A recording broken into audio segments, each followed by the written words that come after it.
Hey, I'm Dazi, and today we're going to be working on the E36 for today. We're going to be installing an aluminum radiator with a shroud and an electric fan, and we're going to be wiring up that fan with Mishimoto's electric fan controller.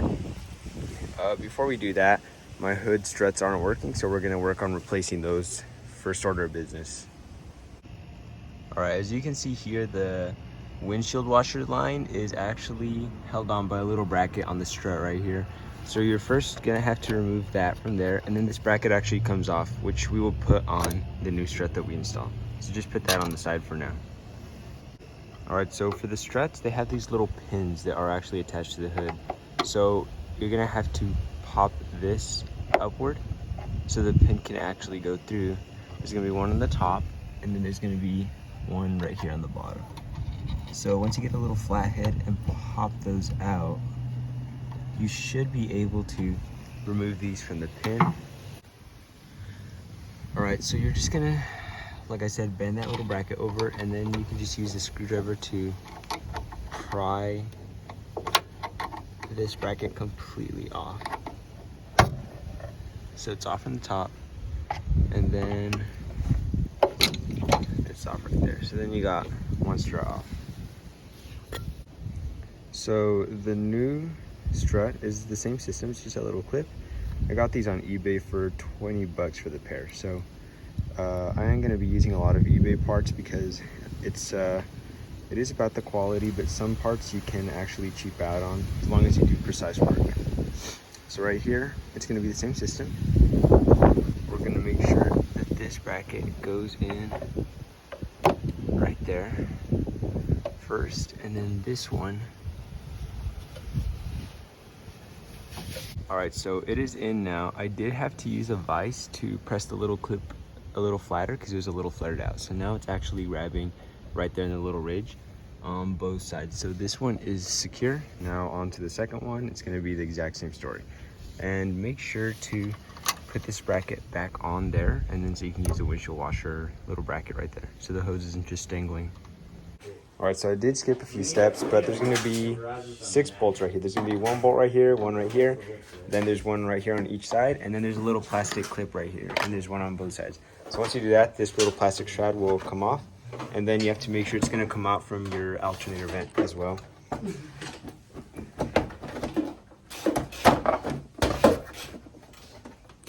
So anyways, right here on the radiator clips, there's gonna be, when they're like snapped down, and you're just gonna kind of fidget right there with the little screwdriver. Be gentle with it, and this will come off. And then you just pull it back, and it sits right here. In my case, we're gonna reuse these little rubber boots. So once you do that on both sides, the radiator will be loose, ready to pull upward. But I still haven't drained it, and I still haven't taken off the lower radiator hose. So we're gonna work on that next. All right, so I took the bumper off for easy access, but the drain bowl is right here. So I'm just gonna have a little bucket right here to collect all the water, and it just needs to break loose, and then once that, it will start draining. And we will have to remove the reservoir cap as well so it can flow out faster. What do you mean? All right, so I'm gonna remove the reservoir cap right here, and it'll flow more freely from the drain bowl at the bottom once all the suction's released. All right, so right here, you also have to remove this hose. I did remove that hose. It's just a basic flathead clamp. And then once you get this removed, what we're gonna do is use these little clips right here, and we're gonna separate these clips, the shroud from the radiator, and then we'll pull out the radiator. All right, so here's my new radiator. Here's my old radiator. We have to check all the mounting points so everything does work. And make sure that, like in this case, I have these little rubber feet right here where it rests on. And then we're just gonna put that, we're gonna reuse the same ones because it didn't come with new ones. So I'm gonna have that in there, and there's 1 for each side. All right, so to remove the shroud, there's this little cooling line at the very bottom, and it's actually woven in the shroud between there. So you have to thread it through that, and that is connected at the bottom of the reservoir. So you have to take off the little hose clamp that goes below the reservoir in order to take that hose off. And then, like I said, you have to weave it between the shroud. That's the way you have to get the shroud off, and then pull it forward and pull it straight up. So we removed the clutch fan after a lot of work. Basically, you need to twist the nut on the clutch fan clockwise, and then you have to hold the other these 4 bolts right there, you got to hold those in the opposite direction so it doesn't twist the whole serpentine belt. So once you have it empty here, we're just going to put in the new radiator, and we already tried, but the radiator is not going to fit with the shroud I bought for it. So we're just going to try out for now. We're just going to put the fan directly on the radiator, wire it up with the Mishimoto controller kit, and hope for the best.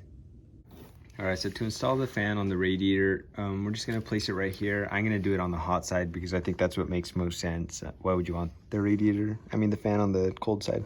So I've used radiator ties in the past, the ones that just go straight through and they have a little button on the other side, but they've broken on me and I've broken fans that way. So I'm going to just use regular zip ties, and we're just going to string it through one of the little fins right here, and we're going to make sure it goes over one of the little rows right here. You don't want to make it go through fin and then come out in the same row. So make sure it goes over a row so it's actually holding on to something. And this, I'm going to use 4, so it's 1 on each corner for this one. Alright, this is what the radiator looks like after putting the fan on. I just trimmed the little zip ties. Like I said, make sure you go over one of the little rows so it actually holds on to something aside from fins, because the fins will rip right out. So we're going to put it in, and then I'll start wiring up the controller kit. Alright, so after mounting the radiator in, you're going to make sure you get the little reservoir hose, the small one, then there's a big one right there. Make sure there's the big line that goes connected to the bottom of the reservoir, and make sure you get the lower radiator hose down there. And then for the reservoir, since I didn't get like an aluminum one that fits direct on, I just kind of zip tied it. I made it go around there and in through the first little fin right there. So that's just temporary. We'll figure out. It should hold in the meanwhile. So now we're gonna start actually wiring up after we figure out that everything's solid right here.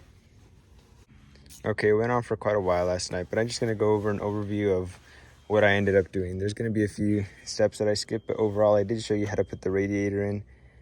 And then the clutch fan, like I said, I just used an adjustable pipe wrench, and I used a little screwdriver to stick it between the bolts. So you have to spin them in the opposite direction. And to unscrew the clutch fan, it actually has to go counterclockwise. So it's just those 2 opposing forces, and that's what takes it out. So once that's in, like I said, you got to make sure all your connections are plugged in. This one right here, I need to change the gasket on it because it's dripping, I think. And then same for the bottom hose at the bottom of the reservoir. So make sure you put these 2 hoses right here, and then there's one at the very bottom down there as well.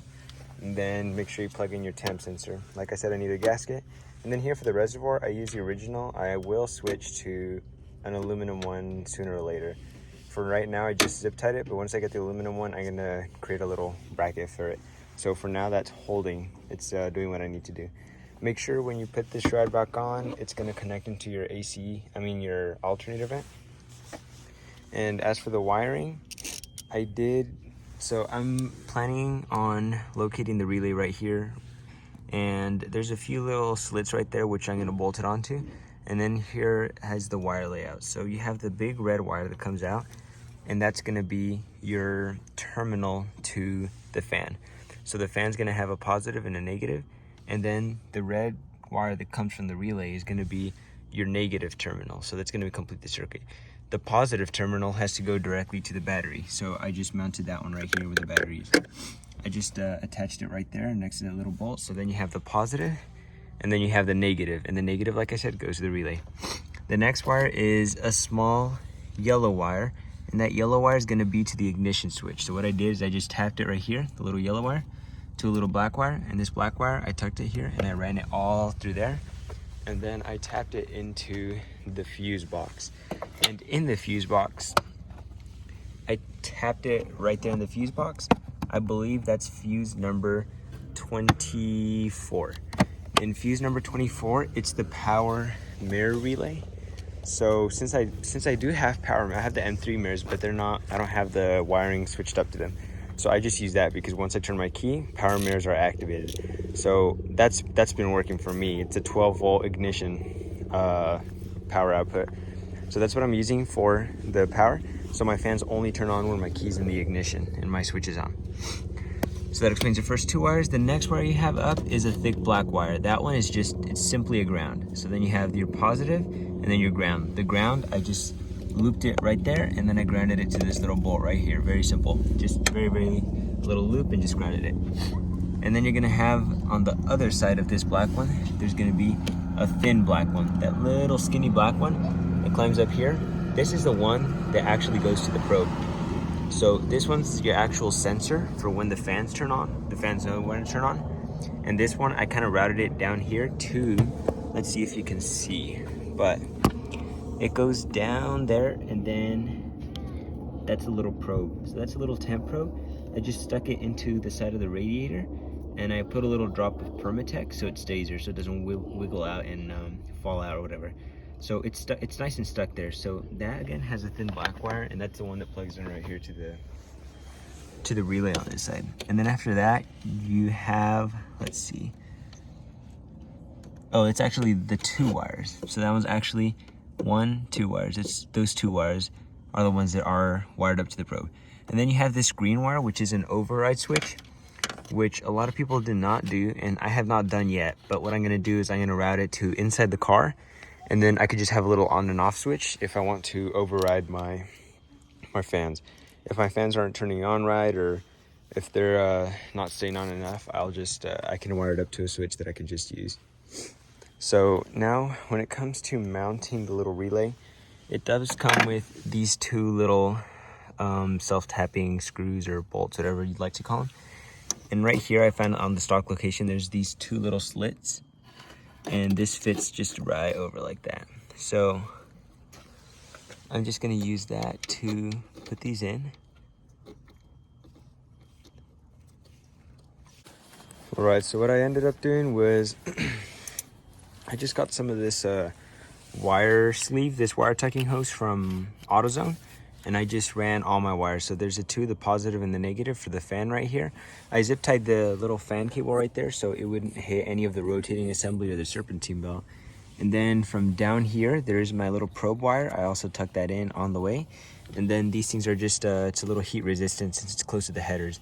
So then right here, just put a little bit of electrical tape so I wouldn't be dangling the little fuse right here, the connectors. And then that just goes all the way here. And then I electrical tape right here so it doesn't flare out or anything. So like I said, this is pretty much 4 wires tucked into one wire, so 1 hose. So it gives it a much cleaner look than just a ton of dangly wires. And then these, like I said, I just bolted this on so this thing's nice and solid. It's not going to move. The green wire, once I work on it, I'll take it out. But for now, it's tucked just down there. It's just hanging out of the way. And what I ended up doing for the little bracket that wouldn't fit here for the strut is I just ended up zip tying right here. So that is for the most part how to install the electrical fan and the Mishimoto fan controller kit. I'm sorry I did miss quite a few steps because like I said, I did get a little annoyed with working on it and I stopped filming for a bit. In my future videos, I will plan to be a little more thorough through the explanation and I will show you more step by step. But I did show you pretty much basics, like what you're gonna need, the tools and stuff. You're gonna need, make sure you get some zip ties because a lot of stuff's gonna be custom fit. Make sure you get zip ties. You're gonna need electrical tape. You're gonna need crimpers. You're gonna need butt connectors. You're gonna need the little loop rings to put for ground and all those little things. Electrical tape, and then that little electrical hose right there. That little the little hose to tuck all the wires in. So it's not a lot. And then like I said, you're gonna need to get a little adjustable pipe wrench and a screwdriver to wedge in there so you can take the clutch fan. That's worked best for me. And then for this, I just put a peak coolant. I think it was the blue coolant. That's what this car runs. So that's what it is. The car should run cool now after doing all this. I mean, I've already driven it quite a bit today and it hasn't been overheating at all, even when it's been sitting for probably 5 to 10 minutes or even more. It doesn't overheat. I can hear the fans engage and then I can hear them disengage and stuff. It's very sweet. And then right here in the little fuse box, you're gonna make sure there's a little rubber cover that goes here, and inside there's a little flathead screw that you're gonna turn. If you turn it counterclockwise, it's so the fan engages at a lower temperature. Clockwise, it's so the fan engages at a higher temperature. So just take that little rubber thing out, and then once you adjust it, when you're done adjusting it, you just put the little rubber connector back and keep it waterproof and safe like that. And thank you all for watching.